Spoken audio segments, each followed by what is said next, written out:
National ஆரோக்கிய expo மற்றும் AYUSH conclave ஜனவரி 9 முதல் 12 வரை Heartfulness institute, Babuji memorial ashram, Manapakkam, Chennai. இதில் கலந்து கொள்வதற்கு பொதுமக்கள் அனைவருக்கும் இலவசம்.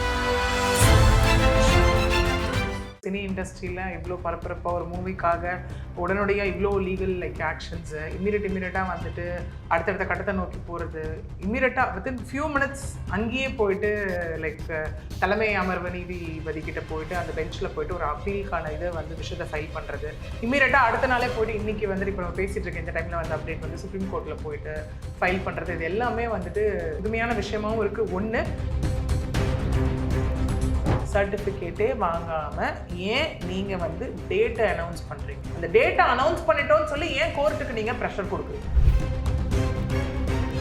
முக்கியமாக that is Jananayagan team, movie team versus CBFC, central board of film certification. Okay, இவங்களுக்கு உண்டான ஒரு கேஸ். அகெயின் இது ஒரு லேண்ட்மார்க் கேஸாகவும் ஆக போகுது. இப்போ ஜனநாயகன் படக்குழுவும் அந்த மாதிரி பண்ணியிருக்கிறாங்களா? ஏன்னா ஃபஸ்ட்டு கொடுத்த சர்டிஃபிகேஷனே அக்செப்ட் பண்ணிட்டு அதர் ஒர்க்ஸை ஆரம்பிச்சிருந்தா இப்போ படம் ரிலீஸ் ஆகிருக்கும். இவங்களுமே அந்த ரிவைசிங் கமிட்டி போகணுன்ற மைண்ட் செட் தான் இருந்துச்சு. ஏன்னா சர்டிஃபிகேட் வரணும்னு எதிர்பார்த்தாங்க அப்படின்னு ஒரு தகவல் இருக்கே. அப்படி இது மக்கள் பார்க்க தகுதியான படமா அப்படின்னு பார்ப்பாங்க. ரெண்டாவது, இந்த படம் வெளியே வந்தால் ஏதாவது சர்ச்சை உருவாகுமா அப்படிங்கிற ஒரு விஷயம். ஓகே, மூணாவது தான் இங்கே ஸ்டில் ஒரு கான்ட்ரவர்சி டாப்பிக்காகவே போயிட்டு இருக்கு திரும்ப திரும்ப. அதாவது கேவிஎன் ப்ரொடக்ஷன் தரப்புல இருந்தும் வைக்கப்படுது. என்னன்னா, அதில் நீங்கள் ஒரு கம்ப்ளைண்ட் வந்ததுன்னு சொல்கிறீங்க இல்லையா? அந்த கம்ப்ளைண்ட் வெளியிலேருந்து ஒரு பர்சன் கொடுத்தா ஓகே, குழுவில் இருக்க ஒருத்தரே ஒரு கம்ப்ளைண்ட் கொடுத்ததை எப்படி ஏற்க முடியும்னு சொல்லி அவங்க கேட்டிருக்காங்க.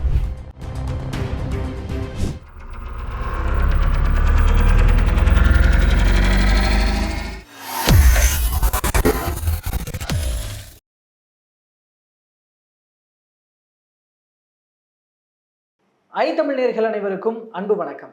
இன்றைய சிறப்பு நேர்காணலில் நம்மோடு இணைந்திருப்பவர் வழக்கறிஞர் திருமதி பிரியதர்ஷினி அவர்கள். அவரிடம் தற்போது பேசுபொருளாக இருக்கிற ஜனநாயகன் படத்திற்கு தணிக்கை சான்றிதழ் வழங்குதல் தொடர்பாக நடந்து கொண்டிருக்கிற வழக்கு விவகாரம் குறித்து பேசியிருக்கிறோம். பேசலாம். வணக்கம். வணக்கம் சார். நல்லா இருக்கீங்களா? நல்லா இருக்கேன். நீங்கள் எப்படி இருக்கீங்க? நல்லா இருக்கேன். ஜனநாயகன் படத்துக்கு தணிக்கை சான்றிதழ் வழங்குறது அப்படிங்கிறது ரொம்ப முக்கியமான ஒரு பெரிய விவகாரமாக தலையெடுத்திருக்கு.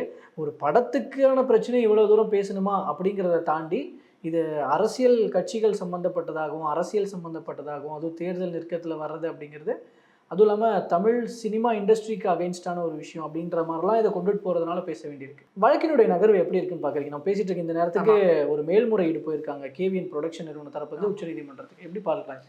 ஆமாம், இதில் எப்படின்னா அகெயின் ஒரு மூவிக்கு இவ்வளோவா அப்படிங்கிற மாதிரி தான் எல்லாருமே கேட்டுட்டு இருக்க ஒரு விஷயமாவே இது போயிட்டு இருக்கு. இது வரைக்கும் ஐ திங்க் நமக்கு இந்த மாதிரி ஒரு சினி இண்டஸ்ட்ரியில் இவ்வளோ பரபரப்பாக ஒரு மூவிக்காக உடனடியாக இவ்வளோ லீகல் ஆக்ஷன்ஸு இம்மீடியட்டாக அடுத்தடுத்த கட்டத்தை நோக்கி போகிறது, இம்மீடியட்டாக வித்தின் ஃபியூ மினிட்ஸ் அங்கேயே போயிட்டு தலைமை அமர்வு நீதிபதிக்கிட்ட போயிட்டு அந்த பெஞ்சில் போயிட்டு ஒரு அப்பீலுக்கான இதை விஷயத்தை ஃபைல் பண்ணுறது, இம்மீடியட்டாக அடுத்த நாளே போயிட்டு இன்றைக்கி இப்போ நம்ம பேசிகிட்டு இருக்க இந்த டைமில் அப்டேட் சுப்ரீம் கோர்ட்டில் போயிட்டு ஃபைல் பண்ணுறது, இது எல்லாமே ஒரு புதுமையான விஷயமாகவும் இருக்குது. ஒன்று, இன்னொன்று அகெயின் இந்த கேஸில் வர judgement going to be an setting one எக்ஸாம்பிளாக இருக்க போகுது. ஏன்னா நம்ம பிரசிடென்ட்ன்ற ஒரு கான்செப்ட் நம்ம மற்றதை பற்றி பேசும்போதே, மற்ற இஷ்யூஸ் பற்றி பேசும்போதே நம்ம நிறைய பேசியிருக்கோம். ஓகே, ஏன்னா ஏதோ ஒரு விஷயம் வருது, அதுக்கான ஒரு ஜட்ஜ்மெண்ட் அப்படின்னு போகும்போது கண்டிப்பாக முதல்ல லா, அது என்ன லா, ஆக்ட் என்ன சொல்லுது, ப்ரொவிஷன்ஸ் என்ன சொல்லுது அப்படிங்கிற ஒரு விஷயம், தென் ஆர்கியூமெண்ட்ஸ் பேஸ் பண்ணி அதுக்கப்புறம் பிரசிடென்ட் அப்படிங்கிற கான்செப்டை தேவைப்பட்டால் யூஸ்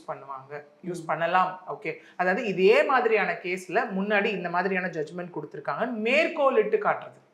ஓகே, அதே மாதிரி தான் இது முக்கியமாக that is Jananayagan team, movie team versus CBFC, central board of film certification. Okay, இவங்களுக்கு உண்டான ஒரு கேஸ். அகெயின் இது ஒரு லேண்ட்மார்க் கேஸாகவும் ஆக போகுது. அதாவது சொல்ல சினிமா வரலாற்றிலே, அதாவது இந்த சர்டிஃபிகேஷன் ஒரு விஷயத்திலே அப்படின்னு கூட நம்ம சொல்லலாம். இதுக்கப்புறம் வரப்போகிற வழக்குகளுக்கு இது ஒரு முன்மாதிரியா கண்டிப்பாக. ஏன்னா நம்ம மேற்கோளிட்டு காட்டி இந்த கேஸ் அந்த மாதிரி ஜட்ஜ்மெண்ட் கொடுத்துருக்காங்க, என்னோட கேஸ்லையும் இந்த மாதிரி ஃபேக்ட்ஸ் இருக்குது அப்படின்னு நம்ம மேற்கோளிட்டு காட்டுற அளவுக்கு ஒரு கேஸ் கண்டிப்பாக அமையுன்றதுனால தான் ஈச் அண்ட் எவ்ரி கேஸ் ரொம்ப எல்லாத்தையும் இன்டர்பிரட் பண்ணி ரொம்ப பார்த்து ஜட்ஜ்மெண்ட் கொடுக்கப்படுற ஒரு கேஸஸாக இருக்குது. ஏன்னா ரீசன் ஃபார் ஸ்டேட்டிங் த ஜட்ஜ்மெண்ட்டும் நம்ம சொல்லி தான் ஆகணும் கண்டிப்பாக. ஓகே, அப்படி இருக்கும் போது இது அகெயின் இந்த கேஸ் ரொம்ப முக்கியத்துவம் வாய்ந்த ஒரு கேஸாக தான் இருக்க போகுது இன் ஃபியூச்சர் ஹிஸ்ட்ரி.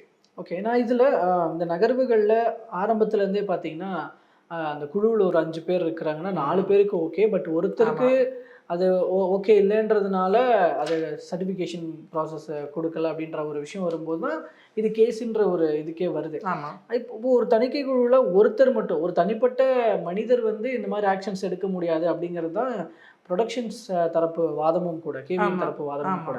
ஏன்னா இது சட்டத்திற்கு புறம்பானது, விதிகளுக்கு புறம்பானது அப்படிங்கிறது. அப்படிதான் கோர்ட் இதை கன்சிடர் பண்ணிச்சா ஒரு நீதிபதி அமர்வு எப்படி பாருங்க? Exactly S. நீங்க ஆக்சுவலி அந்த நம்ம சொன்ன மாதிரி முதல்ல வந்து சிபிஎஃப்சியோட வேலை என்ன, ஓகே, சென்சார் போர்டோட வேலை என்ன அப்படின்னா, முதல்ல அவங்க ஏன்னா நிறைய பேருக்கு வந்துட்டு அது என்ன சர்டிஃபிகேஷன், என்ன இது, அவங்க என்ன பண்ண போறாங்க, அது என்னது வந்து எக்ஸாமினிங் கமிட்டினா என்ன, ரிவைசிங் கமிட்டினா என்ன, அந்த மாதிரியான கன்ஃபியூஷன்ஸ் ஃபர்ஸ்ட் இருக்கு. அதை நம்ம பேசிக்காக கிளியர் அவுட் பண்ணாலே ஐ திங்க் நம்ம ஈஸியாக அதை அண்டர்ஸ்டாண்ட் பண்ணிக்கலாம்னு நினைக்கிறேன். ஏன்னா இவங்களோட வேலை என்ன அப்படின்னு பார்த்தோம்னா, இவங்க வந்து எது கீழே சர்டிஃபைட்னா சினிமாட்டோகிராஃப் ஆக்ட் 1952 கீழே இவங்க சர்டிஃபைட். ஓகே, ஸோ அது கீழே அவங்க என்ன பண்ணுவாங்க அப்படின்னா, அதாவது ஒரு மூவியை பார்த்து இது வந்து இந்த மாதிரி பார்க்க ரொம்ப ப்ராப்பரான ஃபிலிமா அப்படின்னு சொல்லிட்டு அவங்க ஒரு சர்டிஃபிகேஷன் கொடுப்பாங்க. அதில் வந்து நம்ம கேட்டகரிஸ் ஆஃப் சர்டிஃபிகேட் இருக்குது. யூனா for all the ages, okay. UA அப்படின்னா அண்டர் பேரண்டல் சூப்பர்விஷன், ஏன்னா அடல்ட் மூவி தெரியும். எஸ் வந்து ரொம்ப ரேர் பார்த்துல, அதாவது வந்து ஸ்பெசிஃபைட் குரூப்ஸ்க்கான ஒரு மூவி அது. ஓகே, இந்த மாதிரி இருக்கும் போது இதெல்லாம் அவங்க மூவியை பார்த்துட்டு அவங்க கொடுக்கக்கூடிய ஒரு சர்டிஃபிகேஷன்.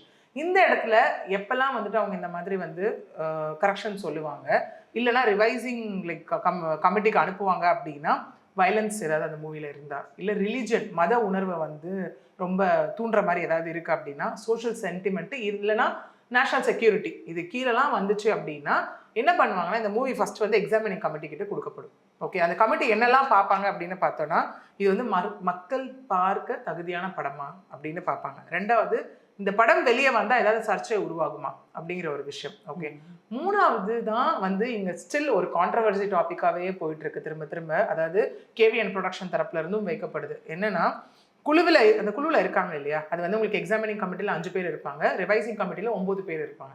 அவங்க எல்லாமே வந்து எந்த சித்தாந்தமும் இல்லாத ஒருத்தராக இருக்கணும். அதாவது எந்த ஐடியாலஜி அவங்களுக்குன்னு இருக்கக்கூடாது. இப்போ போறாங்க அப்படின்னா அது வந்து பல்வேறு தரப்பட்ட ஐடியாலஜி உள்ளவங்களா இருக்கலாம், பல்வேறு தரப்பட்ட ரிலிஜனை சார்ந்தவங்களா இருக்கலாம்.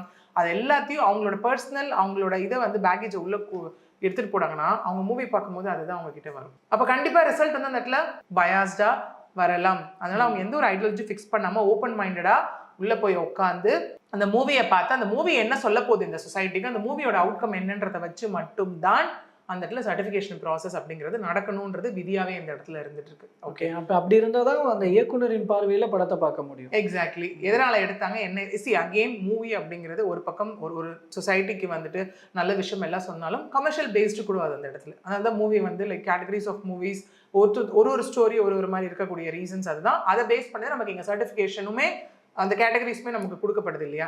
இதில் அகெயின் சொல்லப்பட்ட ஒரு விஷயம் என்ன அப்படின்னா, 4 பேர் வந்துட்டு இந்த படத்துக்கு ஓகே சொல்லியாச்சு. கிட்டத்தட்ட பார்த்தீங்கன்னா 27 கட்ஸ் வந்து அங்கே சொல்லியிருக்காங்க இந்த மூவிக்கு. ஓகே, ஃபர்ஸ்ட் டைம் பார்த்துட்டு அதான் சொன்ன மாதிரி ஃபர்ஸ்ட் அந்த எக்ஸாமினிங் கமிட்டியில் 5 பேர் இருப்பாங்க, ஒரு சேர்பர்சன், மிச்ச 4 பேர், அதில் 2 பேர் மேல் 2 பேர் ஃபீமேல் இருப்பாங்க. ஓகே, இவங்க மூவியை பார்த்துட்டு அந்த இல்லை உங்கள் மூவியில் வந்து இந்த சீன்ஸ் எல்லாம் நீங்கள் கட் பண்ணணும், இந்த சீன்ஸ் எல்லாம் நீங்கள் பிளர் பண்ணணும் அப்படின்னு சொல்லி அவங்க சொல்லுவாங்க. அதெல்லாம் அந்த படக்குழு வந்து அதெல்லாம் மாற்றி அமைச்சிட்டு வந்தாங்கன்னா திரும்ப ஒருவர் வந்து அதை பார்ப்பாங்க, பார்த்து சொன்ன கரெக்ஷன்ஸ் எல்லாம் சரி பண்ணியிருக்காங்களான்னு பார்த்து சர்டிஃபிகேட் இஷ்யூ பண்ணிடுவாங்க. மேக்ஸிமம் இது வரைக்கும் பார்த்தீங்கன்னா அதுதான் நடந்திருக்கு. ஓகே, அடுத்தது நீங்கள் வந்துட்டு இந்த ரிவைசிங் கமிட்டி போகிறதுன்றது ரொம்ப ரேர். ஓகே, அந்த ரிவைசிங் கமிட்டியும் வந்து பார்த்தீங்கன்னா படக்குழுவிலேருந்து அக்செப்ட் பண்ணுற ஸ்டேஜஸுமே இருக்குது. ஓகே, ஆனால் காமன் நோட். ஓகே, அவங்க என்ன பண்ணுவாங்க 2 காரணத்துக்காக. ஒன்று, அந்த examining committee blur and cut சொன்னாங்க இல்லையா, ஒருவேளை அது குறைஞ்சிருமோ, நம்ம மூவிக்கு குறைஞ்சு வேற சர்டிஃபிகேட் நம்ம மூவிக்கு கிடைக்குமோ அப்படிங்கிற ஒரு காரணத்தினால அக்செப்ட் பண்ணக்கூடிய ஸ்டேஜஸும் இருக்கு. ஓகே, இப்போ ஜனநாயகன் படக்குழுவும் அந்த மாதிரி பண்ணியிருக்கிறாங்களா? ஏன்னா ஃபஸ்ட்டு கொடுத்த சர்டிஃபிகேஷனையும் அக்செப்ட் பண்ணிட்டு அதர் ஒர்க்ஸை ஆரம்பிச்சிருந்தா இப்போ படம் ரிலீஸ் ஆகிருக்கும். இவங்களுமே வந்து அந்த ரிவைசிங் கமிட்டி போகணுன்ற மைண்ட் செட் தான் இருந்துச்சு. ஏன்னா யூ சர்டிஃபிகேட் வரணும்னு எதிர்பார்த்தாங்க அப்படின்னு ஒரு தகவல் இருக்கே, அப்படி ஒன்று இருக்கு. ஆக்சுவலி இது வரைக்கும் பார்த்தீங்கன்னா ஆஸ் பர் ஆர்குமெண்ட்ஸ் அதெல்லாம் பார்க்கும்போது நமக்கு அந்த மாதிரி ட்ரஸ்டட் சோர்சஸ்ன்றது அந்த மாதிரி இல்லை. இவங்களா போனாங்களா வாதங்களையும் இல்லை இது வரைக்கும் இருக்கு இல்லையா. ஏன்னா என்னன்னா இது வரைக்கும் அதாவது அந்த தணிக்கை குழு, ஓகே, அவங்க இது சென்சார் போர்ட்லேருந்து சிபிஎஃப்சில இருந்து வந்துட்டு அட்மினிஸ்ட்ரேட்டிவ் டிலே இருக்குன்றது தான் திரும்ப முன்வைக்கப்பட்ட ஒரு விஷயமா இருக்கு. ஓகே, அப்படி இருக்கும் போது இதில் ரிவைசிங் கமிட்டி ஏன் வந்து அனுப்பணும் அப்படிங்கிற ஒரு விஷயம். இதுவே வந்து தனி நீதிபதி பிடி ஆஷா அவர்கள் முன்பாக வந்த போதும் வந்துட்டு இதுதான் அந்த கேள்வியாக வைக்கப்பட்டது. என்னன்னா, அதில் நீங்கள் ஒரு கம்ப்ளைண்ட் வந்ததுன்னு சொல்கிறீங்க இல்லையா, அந்த கம்ப்ளைண்ட் வந்துட்டு வெளியில இருந்து ஒரு பர்சன் கொடுத்தா ஓகே, குழுல இருக்க ஒருத்தரே ஒரு கம்ப்ளைண்ட் கொடுத்ததை எப்படி ஏற்க முடியும்னு சொல்லி அவங்க கேட்டிருக்காங்க. ஒண்ணு கூடவே வந்து அவங்க இன்னொரு விஷயமும் இந்த இடத்துல சொல்லியிருக்காங்க. என்னன்னா, சென்சார் போர்டு மெம்பரே இதுல வந்து ஒரு அகெயின்ஸ்டா ஒரு கம்ப்ளைண்ட் ரைஸ் பண்றது தான் ரொம்ப அபத்தமானதும் ஆபத்துமானதும் கூட. இது வந்து ஒரு ஆபத்தான ஒரு ட்ரெண்ட் செட்டரை வந்து ஃபிக்ஸ் பண்ணிடும். ஏன்னா நம்ம திரும்ப இது எதோட ரிலேட் பண்ணலாம்னா அந்த பிரசிடென்ட் கான்செப்டோட ரிலேட் பண்ணலாம். நாளைக்கு இந்த மாதிரி ஒரு விஷயம் நடந்துருச்சுன்னா அடுத்து யார் வேணா ஒரு மூவி வரும்போது இது ஒரு எக்ஸாம்பிளா காட்டலாம்ல. ஆல்ரெடி கோர்ட் ஜட்மெண்ட்டே இருக்குங்க, நாங்கள் ஆல்ரெடி இதை பண்ணியிருக்கோம், இதை கரெக்டானு சொல்லிட்டாங்க, யார் என்ன சொன்னாலும் at the end of the day கோர்ட்ல என்ன சொல்றாங்களோ that is going to stand. Okay, அதுதான் வந்து ஒரு டிசைடிங் ஒரு விஷயமாவே அந்த இடத்துல இருக்க போகுது இல்லையா. இதை நீதிபதி அவர்களே இந்த விஷயத்தை வந்து கேட்டிருக்காங்க. இன்னொரு விஷயம் இங்க என்ன சொல்லப்படுது அப்படின்னா, இன்னொன்னும் இங்க என்னன்னா, இல்ல உங்களுக்கு வந்து ஃபிலிம் பார்த்துட்டோம், நீங்க கொடுத்த கட்ஸ் எல்லாம் ஓகே, ஸோ நாங்க சர்டிஃபிகேட் இஷ்யூ பண்றோம் பண்ணிட்டோம், அதாவது சர்டிஃபிகேட் இஷ்யூ பண்ணிட்டு அப்புறம் ஏன் திரும்ப இந்த ரிவைசிங் கமிட்டிக்கு அனுப்பணுன்ற ஒரு விஷயமும் இந்த இடத்துல இருந்துட்டு இருக்கு. அதை தான் திரும்ப திரும்ப திரும்ப கேவிஎன் ப்ரொடக்ஷன் தரப்புல இருந்தும் ஜனநாயகன் படக்குழு தரப்புல இருந்தும் முன்வைக்கிற ஒரு வாதமாவே இந்த இடத்துல இருந்துட்டு இருக்கு. ஓகே, அது வந்து ரெண்டாவது விஷயமா வந்து அவங்க இது பண்ணாங்க. இன்னொன்னும் இதுல சொல்லியிருப்பாங்க என்னன்னா, நீங்க வந்து ஒரு லெட்டரை வந்து இல்லைங்க இது வந்து திரும்ப ரிவைசிங் கமிட்டிக்கு போகுதுன்னு சொல்லி என்னதான் சேர்பர்சனா இருந்தாலும் அதை வந்து நீங்க எப்படி அந்த போட்டோ வந்து அப்லோட் பண்ணீங்க, இது உங்களுடைய அதிகார வரம்பிற்கு மீறிய செயல் அப்படின்னும் ஒரு விஷயம் இங்க சொல்லப்பட்டிருக்கு. மூணாவது என்ன அப்படின்னா, நீங்க வந்து சில விஷயம் சொன்னீங்க, அவங்க அதை வந்து திருத்தி அனுப்பிட்டாங்க. திருத்தி அனுப்பிய அப்புறமும் ஏன் நீங்க வந்து அதுக்கான சர்டிஃபிகேட் வழங்கலை அப்படின்னு சொல்லி திரும்ப அவங்க அந்த குழுவோட தலைவரோட அதிகார வரம்பை பற்றி தான் வந்துட்டு இங்க சொல்லியிருப்பாங்க. ஸோ அவரோட அதிகார வரம்பை மீறி அவர் அந்த செயல் செய்ததால் அவர் போட்ட உத்தரவை ரத்து செய்து இம்மீடியட்டா சர்டிஃபிகேஷன் இஷ்யூ பண்ணணும். அதாவது UA 16+ சர்டிஃபிகேட் இஷ்யூ பண்ணணும்னு சொல்லி தான் தனிநபர் நீதிபதி வந்துட்டு நேற்று வந்து நம்ம மார்னிங் ஒரு ஜட்மெண்ட் கொடுத்துருந்தாங்க இல்லையா. அதை எதிர்த்து தான் அவங்க ஹைகோர்ட் போயிருந்தாங்க. இங்கே தான் மேல்முறையீடில் போகும்போது அவங்க சொன்னாங்க, அதாவது அந்த மனுதாரர் தரப்பு அவங்க வந்து கேவிஎன் தரப்புல இருந்து நிவாரணம் கோராமலேயே எக்ஸாக்ட்லி நீதிபதி வந்து அந்த உத்தரவை பிறப்பிச்சிருக்கிறாங்க அப்படின்னு அந்த பாயிண்டை நோட் பண்றாங்க. ஆமா, அப்போ அது அந்த தனி நீதிபதியோட உத்தரவு அப்போ அந்த இடத்துல ஒரு நெகட்டிவா போய் முடிஞ்சிருமா? ஐ மீன் மேல்முறையீடு போகும்போது. ஆக்சுவலி இப்போ இதை தான் நான் சொல்ல வந்தேன். ஆக்சுவலி உங்களுக்கு அந்த டைம் லைன் சொல்லிட்டு இதை தான் நான் சொல்ல வந்தேன். ஏன்னா இப்போ நம்ம வந்து என்ன ப்ரேயர் கேட்குறோம் அப்படிங்கிறது ஒரு விஷயம் இருக்கு. இப்போ எல்லாமே பார்த்தீங்கன்னா ஒரு ஜட்மெண்ட் கொடுக்குறாங்கன்னா அடுத்து அவங்க ஒரு அப்பீல் போறாங்கன்னா அதை இன்டர்பிரேட் பண்ணி தான் அப்பீல் போறாங்க. ஓகே, ஏன்னா நம்ம வந்து அதை கிரிட்டிசைஸ் பண்றதுக்கு we are no one. Okay, criticise பண்ணி இது பண்ணி அவங்க அடுத்தது போல இந்த மாதிரி ஜட்மெண்ட் கொடுத்துருக்கீங்க, இது வந்து எனக்கு ஃபேவரிசமா இல்லை, இதுல இந்த இன்டர்பிரேஷன் நான் பண்ணியிருக்கேன், இதனால நான் அப்பீல் போறேன். ஓகே, அந்த கேஸை அட்மிட் பண்றதுக்கும் பிரைமா ஃபேஸே வேணும், முகாந்திரம் இருந்தால் தான் ஒரு கேஸை அட்மிட் ஆகும் அந்த இடத்துல. ஓகே, அப்படி இருக்கும்போது எங்க டைம் லைனே அங்கே என்ன சொல்லப்படுதுன்னா, திரும்ப நான் ஒரு வேர்ட் மென்ஷன் பண்ணேன் இன் பிட்வீன்ல, அட்மினிஸ்ட்ரேட்டிவ் டிலேன்னு சொல்லப்படுது. எதற்காக? CBFC தரப்புல இருந்து இந்த அட்மினிஸ்ட்ரேட்டிவ் டிலே அப்படின்னும் இங்க வந்து படக்குழு தரப்புல இருந்து ப்ரொடக்ஷன் தரப்புல இருந்து கேட்கப்பட்டதாகவும் ஒரு விஷயம் இங்க இருக்கு. அதாவது 18 வந்துட்டு அவங்க ஃபர்ஸ்ட் சப்மிட் பண்றாங்க, CBFCக்கு வந்துட்டு சர்டிஃபிகேஷனுக்காக சப்மிட் பண்றாங்க. ஸோ 22ஆம் தேதி என்ன பண்றாங்க அப்படின்னு பாத்தீங்கன்னா, எக்ஸாமினிங் கமிட்டி வந்து ஒரு ரெக்கமெண்டேஷன் கொடுக்குறாங்க. UA 16+ சர்டிஃபிகேட் வந்து வித் நாங்க என்னென்னலாம் பிளர் அண்ட் கட்ஸ் சொன்னோமோ அந்த கட்ஸ் எல்லாம் நீங்க பண்ணிட்டா வந்துட்டு லைக் சர்டிஃபிகேட் கொடுத்துறோம் அப்படின்னு சொல்றாங்க. திரும்ப என்ன ஆகுதுன்னு பார்த்தீங்கன்னா, 24ஆம் தேதி டு 29ஆம் தேதி பீரியட்குள்ள அவங்க சொன்ன கரெக்ஷன்ஸ் எல்லாம் மேக் பண்ணி கேவிஎன் ப்ரொடக்ஷன்ஸ் என்ன பண்றாங்கன்னா, திரும்ப வந்துட்டு மூவியை அந்த இடத்துல கொண்டு போய் சப்மிட் பண்றாங்க. சப்மிட் பண்ணும்போது அவங்களுக்கு என்ன இன்ஃபார்ம் பண்ணப்பட்டதா சொல்லப்படுது அப்படின்னா, ஓகே உங்களுக்கு சர்டிஃபிகேட் வந்து இஷ்யூடு அப்படின்னு சொல்லி சொல்லப்பட்டதா சொல்லப்படுது அந்த இடத்துல. இதுதான் இங்க மெயின் பாயிண்ட் ஆஃப் கான்ட்ரடிக்ஷன் இந்த இடத்துல.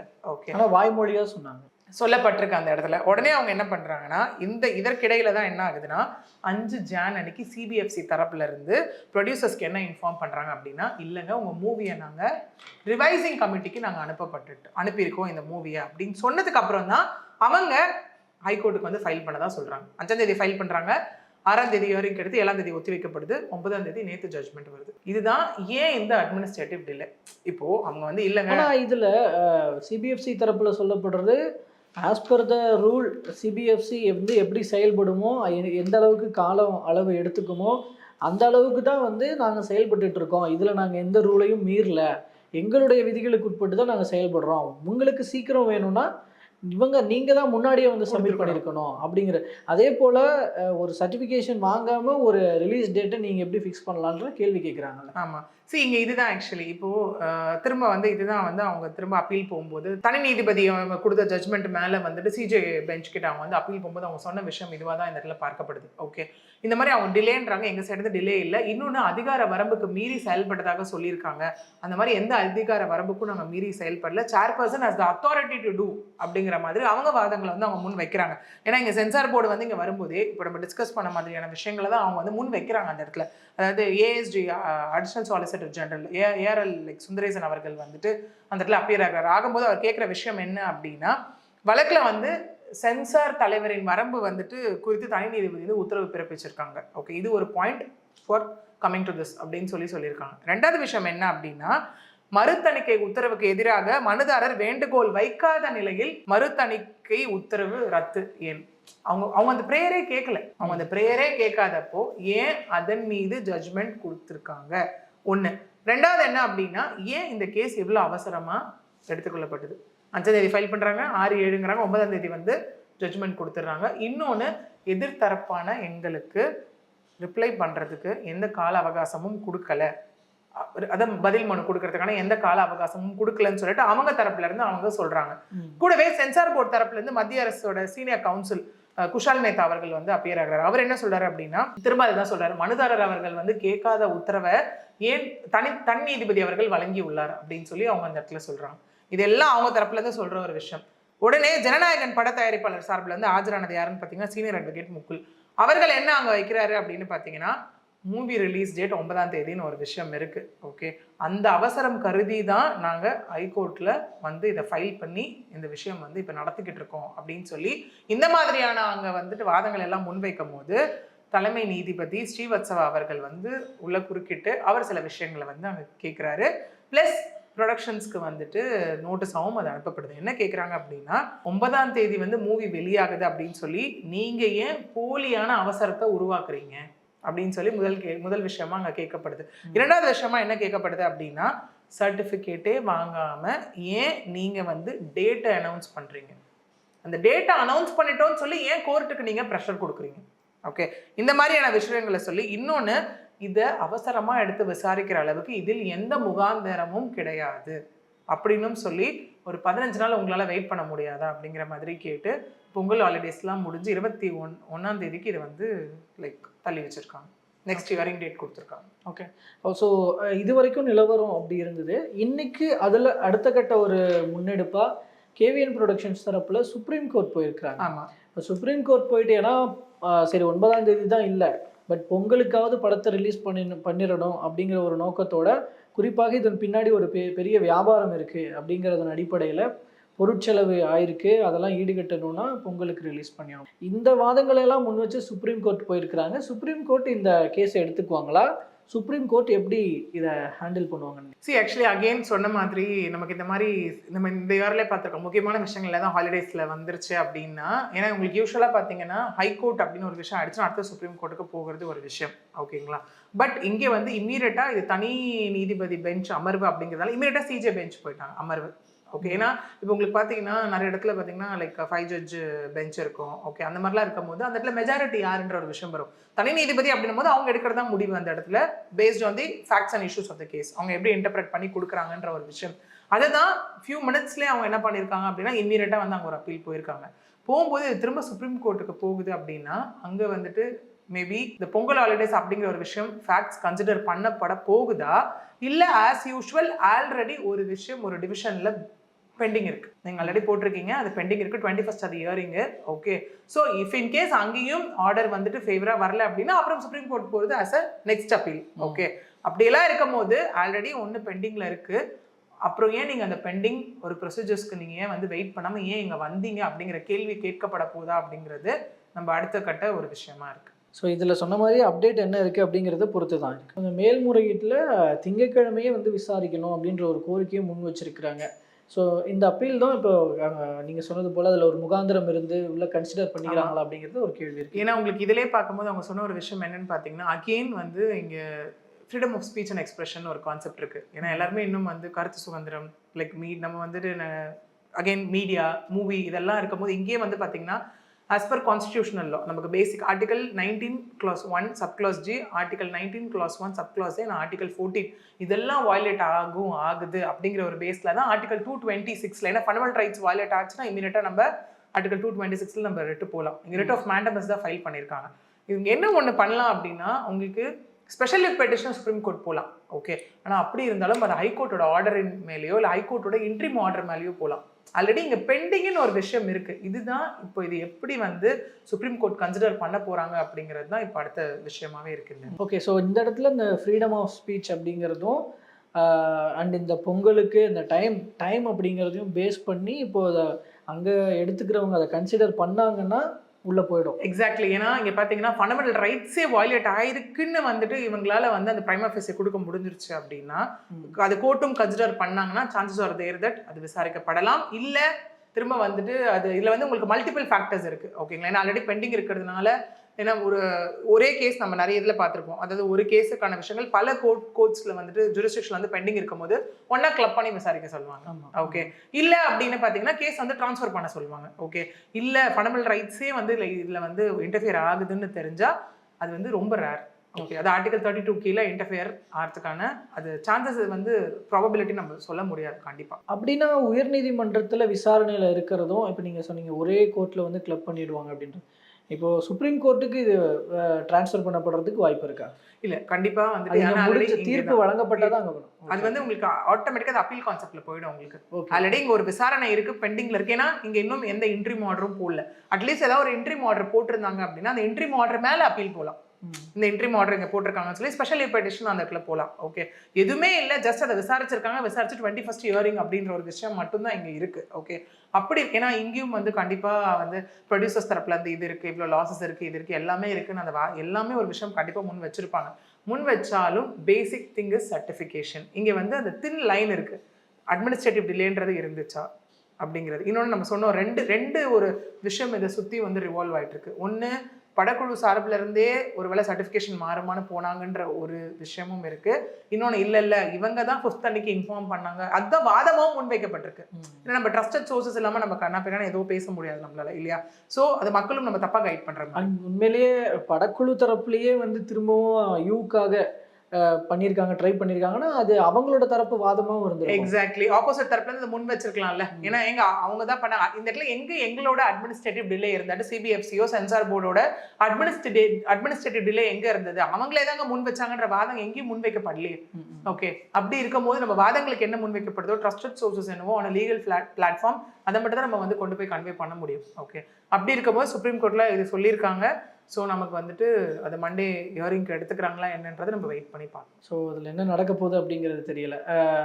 நிறைவாக இந்த மாதிரி படம் சர்டிஃபிகேஷன் ப்ராசஸ் மூலமாக இந்த ஜனநாயகன் கேஸ்க்கு அப்புறமா ஒரு மாற்றம் எப்படிலாம் வரலாம், எந்தெந்த வழிகள்லாம் வரலாம், இனி அடுத்து வர படங்களுக்கு அது எப்படி ஒரு முன்மாதிரியாக இருக்கும் அப்படிங்கிறதுல ஒரு கருத்தோட முடிக்கலாம்னு கண்டிப்பாக. ஏன்னா இந்த கேஸ் பொறுத்திருக்கு அதான் திரும்ப ரொம்ப காஷியஸாக ஹேண்டில் பண்ண வேண்டிய ஒரு கேஸாக தான் இந்த இடத்துல இருக்குது, ஓகே. இல்லை இப்போ இது நான் வந்து on and like for and half ரெண்டுமே நான் இப்போ சொல்கிறேன், ஓகேங்களா. ஒரு வேளை இல்லை சிபிஎஃப்சி தரப்புக்கு அந்த மாதிரி ஒரு ஜட்மெண்ட் வந்துச்சுன்னு வச்சுக்கோங்களேன், அப்போ என்ன ஆகிடும்னா நாளைக்கு ஓகே அந்த உள்ளே இருக்காங்களா, யார் வேணால் கம்ப்ளைண்ட் கொடுக்கலாம், எப்போ வேணால் வந்து மூவியோட ரிலீஸ் டேட் இருக்கு ஒன்று ஃபிக்ஸ் பண்ணாலும் எப்போ வேணால் அதை மாற்றப்படலாம் அப்படிங்கிற ஒரு விஷயம் ஆகிடும். சிபிஎஃப்சிக்கு ஃபேவராக அதுதான் வந்து அந்த ஆபத்தானது, லைக் ஒரு கைண்ட் ஆஃப் ஒரு ட்ரெண்ட் செட்டிங். ஏன்னா இப்போ வந்து as per rule as per law இருக்குது, இந்த மாதிரி கொடுக்குறீங்களா, இதெல்லாம் மாற்றி தரீங்களா, ஓகே.